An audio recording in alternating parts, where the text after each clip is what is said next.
Idul Adha itu dari kata id, id itu kembali banyak nikmat atau terulangnya nikmat-nikmat yang diberikan oleh Allah Subhanahu wa taala.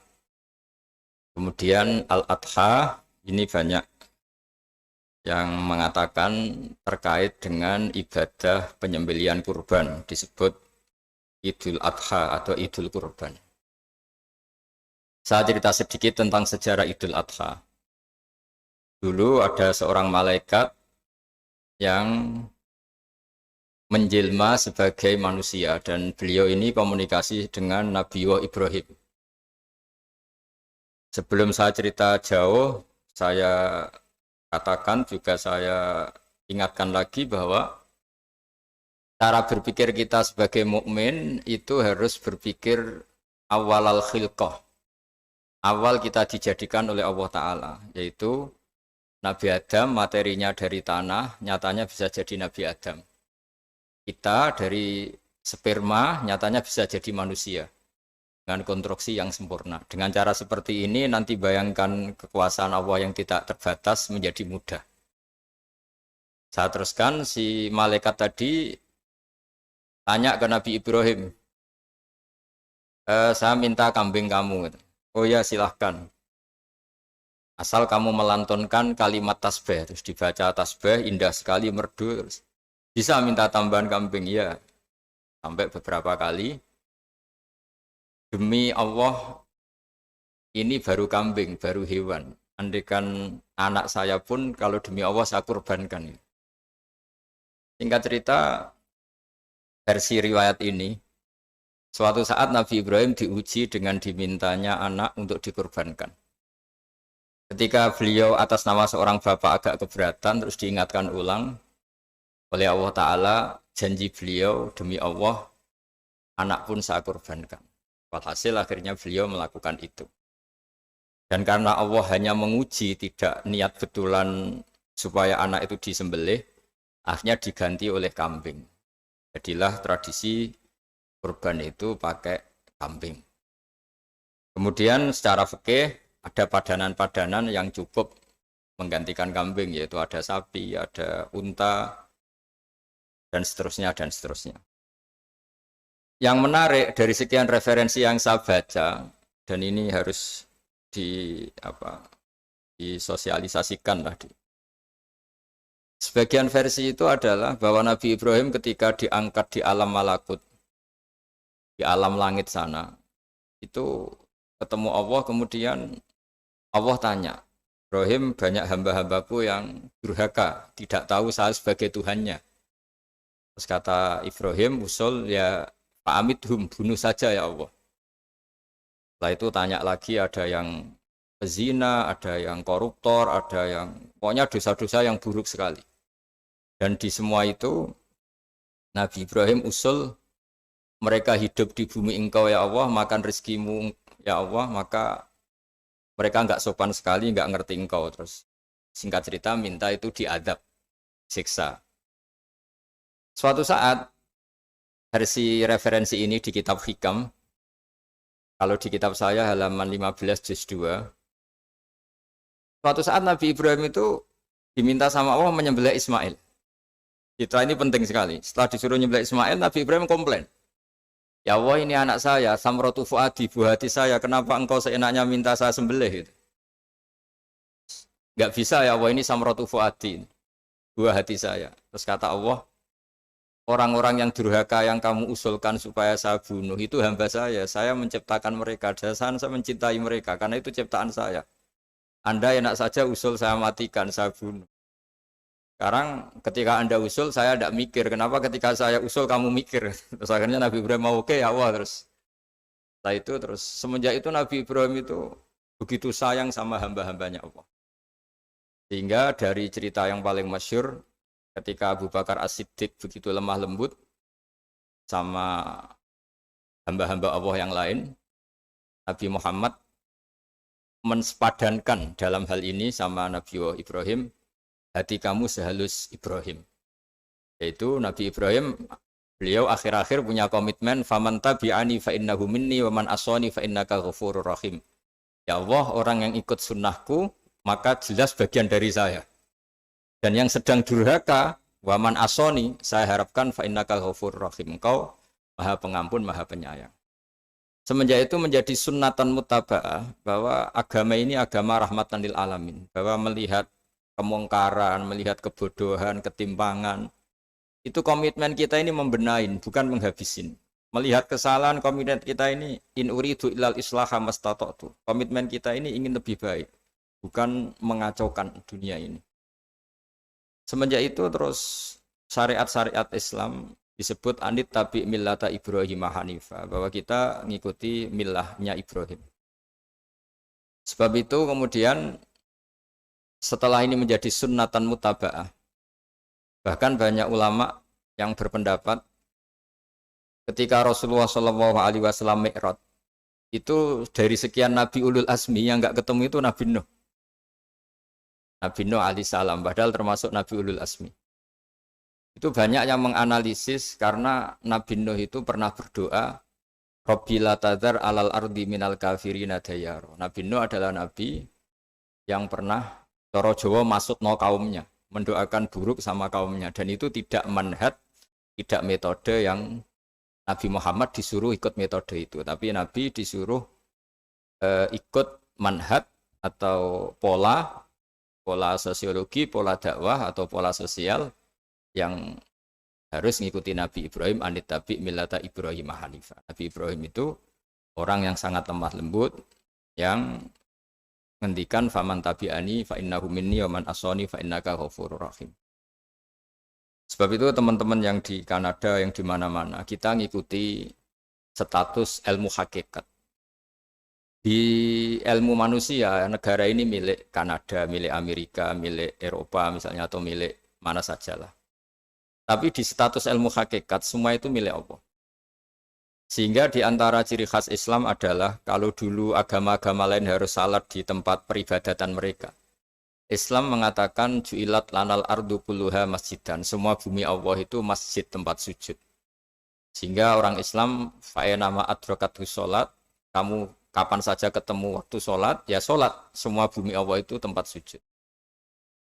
Sehingga suatu saat sahabat yang biasa siaha, biasa hidup di perantauan, Nabi memberi nasihat, al-bilad biladullah wal ibad ibadullah, fahaitsuma asabta khairan fa'akim. Semua negara itu milik Allah, semua hamba dimanapun juga hamba Allah. Kamu di mana saja mendapatkan kebaikan, ya silakan berdomisili di situ. Saya pernah di Korea, itu asik karena itu yang orang-orang katanya teman-teman, saya ini di rumah itu enggak kiai, Gus. Sering di sawah, sering di Tegal. Gara-gara di Korea jadi mufti gitu. Karena enggak ada kiainya gitu. Jadi orang-orang yang enggak jadi kiai di Jawa, mungkin kalau di luar Jawa atau di luar Indonesia malah jadi kiai gitu. Artinya gini, pentingnya jadi kiai bukan menjadi gagah, itu enggak, tapi begini. Dulu bawaannya rakyat itu kan kalau ke masjid komplain, ada masjid bocor, kayak ada keran yang kurang baik. Tapi kalau sudah jadi kiai itu tahu rasanya. Betapa nata masjid itu susah. Ngelola masjid itu susah, nyari imam itu juga susah, melanggengkan jamaah juga susah. Jadi pentingnya jadi kiai itu bukan gagah-gagahan jadi imam, tapi bertanggung jawab atas proses yang berjalan. Jika dulu di antara nasihat bapak saya, bapak itu termasuk orang yang nggak suka sama orang tawadhu, orang yang sopan. Dulu saya juga iskal itu janggal. Kata bapak, wong tawadhu itu apik, orang sopan itu baik. Tapi biasanya itu cara orang menghindari tanggung jawab. Disuruh jadi kiai nggak mau. Tapi kalau ada kiai salah komplain itu. Disuruh jadi menteri nggak mau. Kalau ada menteri salah komplain itu. Disuruh jadi apa nggak mau. Kesannya tawadhu, tapi sebenarnya hanya menghindari tanggung jawab. Disuruh pidato nggak mau. Disuruh jadi MC nggak mau. Tapi kalau ada orang salah komplain itu. Jika kata bapak tawadhu itu baik, asal tawadhu betul. Itu. Tapi kebanyakan nggak, tawadhu itu menghindari tanggung jawab sambil cari salahnya orang lain. Nah ini yang tawaduk yang akhirnya kurang baik. Nah teruskan, jadi Nabi Ibrahim ini panutan yang luar biasa. Beliau adalah orang yang alami sekian proses sosial yang akhirnya diakui sebagai Khalilur Rahman, orang yang sangat dicintai Allah Ta'ala. Di antara sebab dicintainya Nabi Ibrahim adalah seperti yang dialami Nabi Adam. Nabi Adam ketika turun di bumi, itu keresahan pertama itu bukan karena kurang makanan atau kurang minuman, itu enggak. Beliau turun di bumi, mendapati bangsa yang lain, kalau dalam kitab disebut Banul Jan. Itu dia janggalnya Masya Allah. Ini orang makhluk-makhluk ini kok tidak kenal sama Allah yang menciptakannya. Kan aneh ya kalau kita hidup di Kanada terus nggak tahu PM-nya siapa, Perdana Menterinya siapa, kita hidup di Indonesia nggak tahu presidennya siapa. Itu kan aneh. Kita hidup di kampung nggak ngerti lurahnya siapa aja aneh. Ini hidup di buminya Allah kok nggak tahu Allah itu siapa. Nggak pernah menyebut Allah. Padahal harusnya yang paling dikenal pertama itu ya zat yang menciptakan kita, menciptakan langit bumi dan sebagainya. Sehingga beliau itu gerutu itu komplain. Ya Allah ini enggak fair dunia ini, engkau yang menciptakan, engkau yang memberi rezeki, kemudian mereka enggak kenal engkau. Ini kata Nabi Adam alaihissalam. Barokahnya komplain itu, jadi komplain itu yang diridhoi Allah juga banyak. Akhirnya Allah meridhoi Nabi Adam, dosa-dosanya, salahnya itu diampuni. Ya ukuran seorang Nabi, beliau dianggap salah itu diampuni, karena keresahan beliau itu takut Allah enggak dikenal.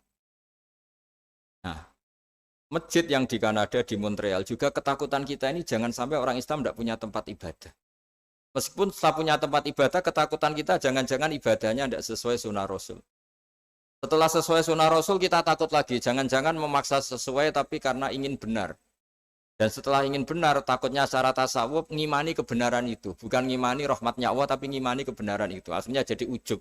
Ujub itu bangga amal diterima karena kebaikannya, bukan karena fadlnya Allah, karena anugerah. Nah ketakutan-ketakutan ini khas orang soleh. Orang soleh itu kalau nggak sholat takut. Setelah sholat takut nggak sesuai syarat rukun. Setelah sesuai semua takut iktimat alal amal. Membanggakan kebenaran. Tapi bukan membanggakan luasnya rahmatnya Allah Ta'ala. Sehingga di luar ilmu fikih ada ilmu namanya ilmu tasawuf. Ilmu yang mengelola hati. Jadi ibarat orang itu kalau yang paling masyhur dalam cerita-cerita orang sufi, ada orang sudah masuk surga karena tidak pernah dosa sama sekali. Ini cerita-cerita yang melegenda di dunia tasawuf. Tanya Allah, kenapa kamu masuk surga? Karena saya taat terus ya Allah, nggak pernah maksiat sama engkau. Berapa lama kamu hidup di dunia? 80 tahun. Ya sudah, karena taat kamu 80 tahun, ya surga kamu 80 tahun. Ya komplain, ya Allah katanya surga selamanya. Kenapa ini hanya 80 tahun? Yang selamanya itu rahmat saya. Kalau amal kamu kan terbatas 80 tahun, maka balasannya hanya 80 tahun. Nah semenjak itu beliau sadar, oh ya Allah, masuk surga itu fadlmu, anugerahmu, amal saya tidak ada bandingannya dengan surgamu.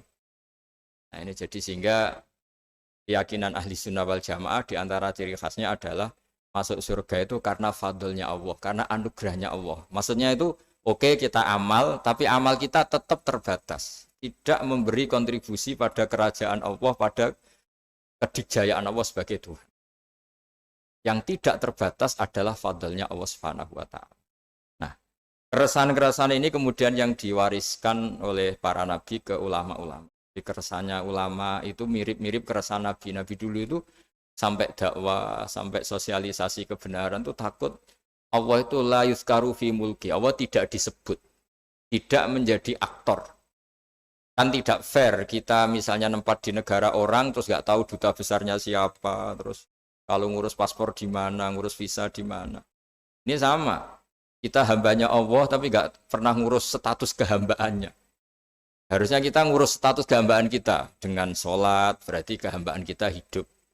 Dengan baca tasbih berarti kehambaan kita hidup.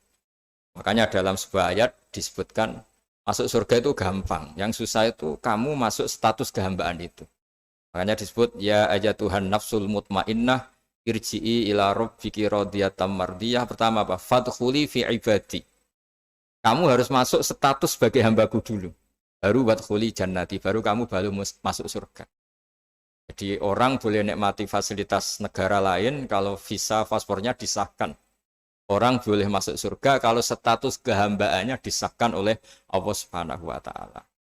Nah, lalu status kehambaan itu dimulai dari mana? Secara fisik kita sujud. Anggota tubuh yang begitu terhormat, namanya kepala, kita tundukkan kepada Allah Ta'ala. Hati kita, akal kita yang ingin menguasai dunia misalnya, ambisi itu kita kalahkan untuk hanya tunduk kepada aturan-aturan Allah Subhanahu wa Ta'ala. Kekhawatiran kita akan menghadapi alam akhirat, nah ini yang penting. Nanti setelah kita mati kayak apa, jadi debu, jadi tanah, lalu bangkit kita gimana? Sebagaimana mukadimah saya, ingatlah an-nas'atil ula. Ingatlah penciptaan pertama bahwa Allah punya reputasi menciptakan Nabi Adam dari tanah dan di tubuh Nabi Adam itu tersimpan calon generasi berikutnya ila yaumil qiyamah. Kayak apa susahnya bikin Nabi Adam kalau andikan kita boleh berpikir. Bikin satu master manusia yang akan melahirkan manusia seluruh dunia. Ibaratnya chipnya itu sudah ada di punggung Nabi Adam. Dan itu materinya dari tanah. Dengan berpikir gitu maka ketika kita meninggal, sudah jadi tanah, kembali lagi jadi manusia adalah hal yang mudah. Karena Allah punya reputasi menciptakan manusia super, yaitu Nabi Adam dari tanah. Jika setiap kali kita iskal janggal terhadap kekuasaan Allah, kata Allah Ta'ala, Qul yuhihalladzi ansha'aha awwala marrah. Kalau kamu janggal terhadap kemampuan saya, kemampuan kami menghidupkan tulang belulang yang sudah rapuh, sudah hancur, maka ingatlah reputasi saya, kata Allah, reputasi kami menciptakan Adam dari tanah. Ya, para nabi itu, ini semoga teman-teman yang di Kanada masih ingat betul iman yang dilatih para guru kita di Jawa, di Indonesia. Para nabi itu saking imannya sama Allah, itu tidak ada, sampai kasarnya itu nggak tahu bedanya antara hal itu masuk akal maupun tidak. Saya beri contoh begini, kalau dalam ilmu tauhid, dan ini harus kita latih terus sampai ketemu Allah Ta'ala. Ketika telur jadi ayam, itu sebetulnya itu kita juga tidak ikut mampu bikin telur jadi ayam. Tapi berhubung sering terjadi, kita bilang telur jadi ayam itu mungkin. Mungkin itu ya mungkin sering terjadi. Padahal sering terjadi ini juga tidak yang jenis kita ikut berkontribusi. Lalu ketika sering terjadi ini kita bilang itu mungkin. Padahal saat kita bilang mungkin, juga hakikatnya kita tidak ikut menciptakan telur menjadi ayam. Lalu karena seringnya telur jadi ayam kita bilang telur jadi ayam itu mungkin. Mungkin itu nggak muhal. Begitu juga bebijian, nanti jadi pohon besar yang rindang, yang berbuah kita katakan mungkin. Kenapa kita katakan mungkin? Karena itu sering terjadi. Toh kita pun tidak ikut menciptakan biji jadi pohon besar, telur jadi ayam. Artinya apa? Zaman sesuatu itu sering terjadi, kita pun sebetulnya tidak pernah ikut menciptakan. Hanya menyaksikan sering, terus kita bilang itu mungkin. Tapi kita tidak memberi kontribusi sama sekali. Semua itu karena kudrohnya Allah, kemampuan Allah. Lalu ketika ada orang yang bilang, batu ini bisa melahirkan onta. Kita bilang mohal, batu itu tidak mungkin melahirkan unta. Tapi kalau seorang nabi itu nggak tahu bedanya antara batu melahirkan unta dengan indukan unta melahirkan unta. Karena nabi-nabi itu makomnya sudah sangat tinggi. Ketika unta induk melahirkan unta juga tidak atas kemampuan unta induk. Unta induk tidak punya kemampuan menciptakan unta. Juga karena kudrohnya Allah Ta'ala. Sehingga kalau batu mengeluarkan unta juga mungkin kalau Allah menghendaki. Hingga ketika Nabi Soleh diminta kaumnya, apa bukti engkau Nabi? Tunjukkan ayat kalau engkau Nabi. Yang kamu minta apa? Seekor unta keluar dari batu besar ini. Nabi Soleh dengan entengnya berdoa sama Allah dan keluarlah unta keluar dari batu. Nah itu makom yang paling tinggi. Makom paling tinggi itu kita mendudukkan Allah sebagai zat yang tidak terbatas kudrohnya. Hingga para nabi itu terus punya mukjizat. Nah, mukjizat itu untuk mengingatkan ulang bahwa Allah itu tidak terbatas kemampuannya. Bagaimana unta keluar dari batu besar zaman Nabi Soleh, zaman Nabi Muhammad air keluar dari jemarinya Rasulullah SAW, Nabi Ibrahim dibakar tidak mempan, tetap sehat, tetap bugar. Karena semua ini sebagai bukti bahwa kudrohnya Allah tidak terbatas. Iman-iman seperti ini harus kita jaga. Apapun rasionalitas kita dan meskipun kita selalu rasional, tetap menyisakan iman bahwa kudroh Allah itu tidak terbatas. Sehingga ketika ada cerita kematian orang soleh itu ditangisi langit dan bumi, kita tidak usah iskal, tidak usah janggal. Masa bumi bisa menangis? Karena kita yang sekarang bisa nangis adalah materinya dari tanah. Materinya dari bumi. Terus iman ini kita jaga sehingga kalau kita yasinan, masih ingat, Allah kalau mengingatkan kudrohnya yang tidak terbatas, manusia disuruh ingat, Qul yuhyihalladzi ansha'aha awwala marrah. Kamu harus ingat bahwa Allah itu yang menghidupkan kamu menghidupkan semuanya ketika kamu belum menjadi seperti ini. Jadi intinya itu kita ingat meskipun telur itu lazim jadi ayam, tetap tidak karena kudrohnya ayam itu, tapi karena kudrohnya Allah. Indukan unta melahirkan anak unta juga bukan kemampuan indukan unta, karena ini juga makhluk yang lemah, tapi juga kemampuan Allah Subhanahu wa Ta'ala. Jika dengan demikian kita termasuk hamba Allah sesuai target yang diingatkan Allah. Falamma tabayyana lahu qala a'lamu annallaha ala kulli syai'in qadir. Hamba Allah yang baik adalah hamba ketika menyaksikan fenomena apapun, semua itu li ta'lamu annallaha ala kulli syai'in qadir wa annallaha qad ahata bi kulli syai'in ilma. Apapun di alam raya ini semuanya itu bukti bahwa Allah ala kulli syai'in qadir, Allah kuasa dan Allah meliputi semua makhluknya dalam pandangannya, dalam pantauannya. Jadi saya mohon teman-teman yang di Montreal, yang di Kanada juga di manapun harus ingat status hakikat bahwa al-bilad biladullah wal ibad ibadullah fa haitsu ma asabta khairan fa'akim. Negara hakikatnya milik Allah, semua hamba juga milik Allah. Di mana saja kamu berada dan menemukan kebaikan, silahkan hidup di situ. Tentu dengan sosialisasi yang baik, baik dengan non-muslim maupun dengan muslim, karena Allah mengajarkan wa qulu linnasi husna. Ajaran Islam adalah rahmatan lil alamin, rahmat bagi semua. Tentu tidak henti-hentinya kita menjelaskan kebenaran yang diinginkan oleh Allah Subhanahu wa Ta'ala. Saya kira demikian karena saya juga ini di sini sudah malam. Jadi saya mohon maaf mungkin tidak bisa ikuti tanya jawab karena di sini sudah malam, apalagi tadi habis takziah saya karena ya ada mas saya yang sudah sepuh sekali wafat, terus tadi barusan datang, jadi mohon maaf tidak mengikuti acara mulai pertama. Tapi saya mohon ayat-ayat Quran yang saya terangkan tadi bahwa untuk mensifati Allah kudrohnya tidak terbatas. Ingatlah bahwa kita yang secerdas ini, yang sehebat ini, kita semua manusia yang cerdas begini, matanya bisa melihat, hatinya bisa merenung, otaknya bisa berpikir cerdas, itu dari materi tanah. Dan Allah mampu. Allah bisa bikin orang miliatan gini dari satu orang manusia namanya Nabi Adam. Kayak apa susahnya bikin konstruksi Nabi Adam kalau boleh dibahasakan. Dan itu Allah punya reputasi mampu. Dengan cara seperti itu kita akan gampang iman bahwa kita setelah meninggal dan menjadi tanah, ya sama seperti kita masih hidup. Zaman kita hidup ya tidak tahu cara kerja jantung kita, nafas kita, uratnya gimana, terus sistem tubuh. Meskipun ilmu medis ngerti mengurai itu, tapi tetap saja hanya ngerti, tidak menciptakan. Yang menggerakkan jantung, organ tubuh kita tetap Allah Subhanahu wa Ta'ala. Dia yang Al-Fa'ilul Mukhtar, dia yang semuanya mengendalikan kita. Artinya zaman kita hidup pun sebenarnya kita yang tidak mengendalikan kita. Nafas kita ya dalam kendali Allah, ikhtiar kita dalam kendali Allah. Sama setelah kita mati juga dalam kendali Allah. Ya guru-guru kita semuanya melatih inna sholati wa nusuki wa mahyaya wa mamati lillahi rabbil alamin. Hakikat ibadah kita, hakikat hidup kita, hakikat mati kita, semuanya tidak dalam kendali kita. Semua itu dalam kendali Allah Ta'ala.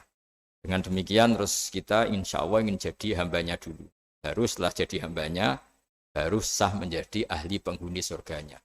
Wadkhuli fi ibadi, baru wadkhuli jannati. Masuklah berstatus sebagai hambaku, baru engkau, kalian semua layak menjadi penghuni surgaku. Mohon maaf atas semua kesalahan. Billahi taufik. Wassalamualaikum warahmatullahi wabarakatuh.